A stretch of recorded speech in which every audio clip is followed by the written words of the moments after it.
Hi, my name is Nancy Dome, and I am the founder CEO of Epic Education in Northern California. Epic Education supports school districts around issues of disproportionality, equity, and diversity. And we do that through diversity trainings, professional development, trainer of trainers, and some online accredited coursework. Racially, I identify as Black. This letter came to EmbraceRace from Chris in California, and it says, I'm a Black dad raising Black children in an affluent and mostly white area in California. My 6-year-old daughter attends elementary school, which is strong academically, but they mostly ignore race, which creates many challenges for us. When I talk to administrators and educators at the school about this, they are either indifferent or clueless about where to start. Short of moving, what do I do? Are there resources I can point to that can help us move the school community in a direction that affirms race?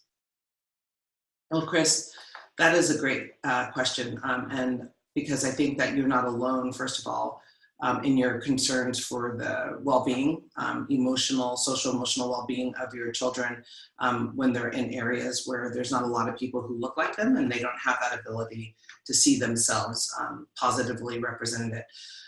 Some of the things that I would suggest, kind of based on what you wrote, first I'll focus on this notion of being high academic but ignoring race. There's actually a lot of research that suggests that it's actually those social supports and that identity piece that contribute as much as rigor does to student achievement and overall success.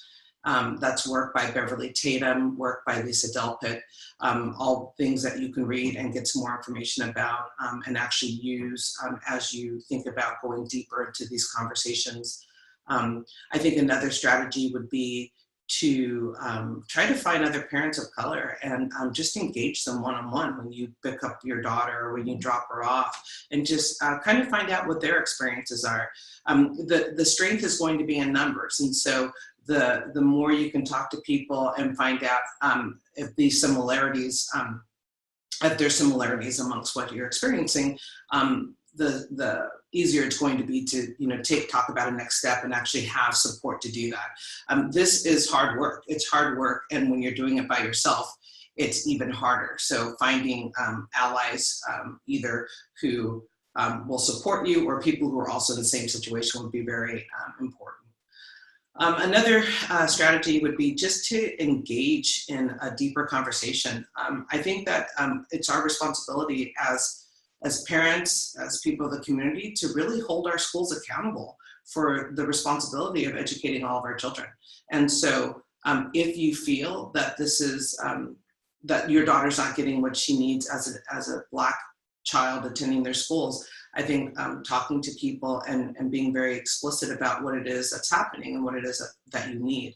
I also would be interested to look at what the school district data shows about achievement for kids of color in the school, and that may be some support that would help you in having this conversation if you can actually show to them what the achievement looks like. Another strategy would be just finding community groups like the NAACP or other groups, ELAC, even, any group that works with communities of colors, and finding them and talking to them and seeing what kind of resources they actually have that are local to you. And I think finally, and I don't know if you said it in jest, but the short of moving, sometimes moving is necessary. And I'm actually not being flippant about it. If there are resources available and you have done everything that you can, and you really feel like the development of your children are at stake, then moving shouldn't be taken off the table. My name is Nancy, and I embrace race.